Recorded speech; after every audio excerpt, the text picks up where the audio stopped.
Exercise 4, Select Text, part of the Word 2007 Core Preparation Guide brought to you by Shiftkey Solutions. In this exercise, we'll be talking about selecting text. To format text, you must first select the text and then make formatting changes. There are several ways to select text. Step 1 of exercise 4 tells us to select the first line of the document. There are a couple of ways of selecting this text. One is I can take my cursor, the icon moving around on my desktop in my document, I can take my cursor, click and drag to select this line. That's one way. Maybe a quicker way would be to take my cursor and move over to the margin. This is the left margin area indicated here in the horizontal ruler. See how it's grayed out? This is the left margin of my document. So if I move my cursor to the left margin area until my cursor turns into a right angle pointing arrow and put it just adjacent to this line and click one time, I will select that line. A couple of other ways of selecting this is to use my keyboard. If I press Shift and then arrow key to the right one time, I'll select that one character, and that's what Shift arrow key will do for me. It selects one character at a time. So if I hold my Shift key down again and then arrow key to the right again, I'll select another character, and if I arrow key again and again, it selects one character at a time. Is this an efficient way of selecting this line? Probably not. Another way of using my keyboard to select text is to do a Shift Control arrow key to the right, and when I do that, it selects an entire word at a time. An entire word and an entire word. So that's probably a more efficient way of selecting this line if I use my keyboard. Again, that was Shift Control arrow key to the right, selects one word. If I press arrow key to right again, it selects another word. There's many ways of selecting text. Step 1 asks us to select this first line. So I'm going to come and use the margin area. That seems to be a quick way of doing it. Step 2 tells us to apply the center alignment to this first line. Well, there's a couple of ways of doing it. I'm going to come up to my paragraph group, and here are my alignments. See how the left align has a yellow hue to it? That tells me that's what's on, or what's applied right now.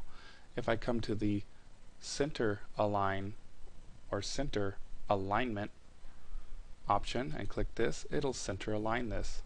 Next, step 3 tells us to center align the second and third line as well. So I'm going to come and select these two lines here. I can simply click and drag to select these two lines, and when I do and I let go of my left mouse button, I get this little guy here. This guy's called my mini toolbar. This is like a summary of the most commonly used actions. From here, I can come right here and click on the center align icon, and it center aligns it. I'm going to click at the end to deselect. Step 4 tells us to select the word some in the paragraph that begins thank you. So I'm going to scroll down. Here's the paragraph that begins with the words thank you, and here in the first line is the word some. I'm going to select this word. Again, when it comes to selecting it, I can click and drag to select it, or an even quicker way to select a word is to double click on the word, anywhere on the word. If I double click, that selects the word.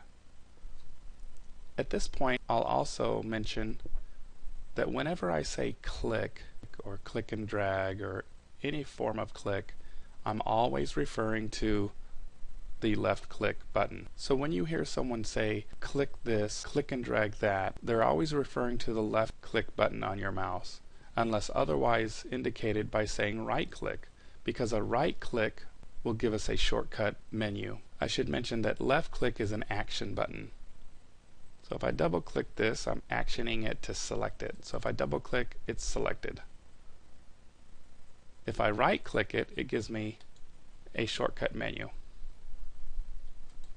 Okay, so I'm going to double click this word sum, and I want to remove this word, and that's going to be accomplished simply by pressing my backspace button on my keyboard. I could have also have it selected, and I can simply press my delete button on my keyboard. Both ways work just as well. Now I'm going to come up to the line Dr. Michelle Bollinger, and I want to triple click this to select this entire paragraph or line of text. I should mention that wherever the paragraph marker ends indicates everything to the left of it is a paragraph. So if I triple click anywhere in here, it selects the entire paragraph. Maybe a better illustration would be to come down to this paragraph, thank you, and triple click anywhere inside here, and it selects the entire paragraph. So I'll come back, triple click Dr. Michelle Bollinger, and then I'm going to apply the no spacing quick style.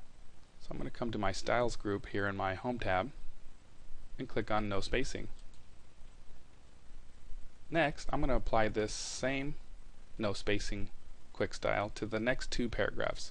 So I'm going to select these two paragraphs and click no spacing. Next, step 9, we're going to place our insertion point at the end of this paragraph we want to update. So I'm going to look for the end of the paragraph, and here it is. I'm going to press enter one time and type in step 10 line of text. After typing in the line of text from step 10, step 11 tells us to replace the word hour with library. So here's the word hour. The way we're going to replace this is quite simple. Instead of placing our insertion point before or after and deleting and then typing it in, we're going to select this word by double clicking, and then once it's selected we can simply start typing and it will replace the word hour with the word library. Step 12 is simply a short exercise in selecting a paragraph. If I come in the paragraph that begins thank you, and as I mentioned before, how do I select this entire paragraph? If you remember, it's triple click anywhere in this paragraph. So if I come here and triple click, it selects the entire paragraph. Pretty simple. So let's place our insertion point here and then do a control home. Takes us to the beginning of our document. Let's save our work here in our quick access toolbar. I'm going to click the save button, and it's saved. Thanks for joining me. This concludes exercise 4. Next, exercise 5. Insert text from file.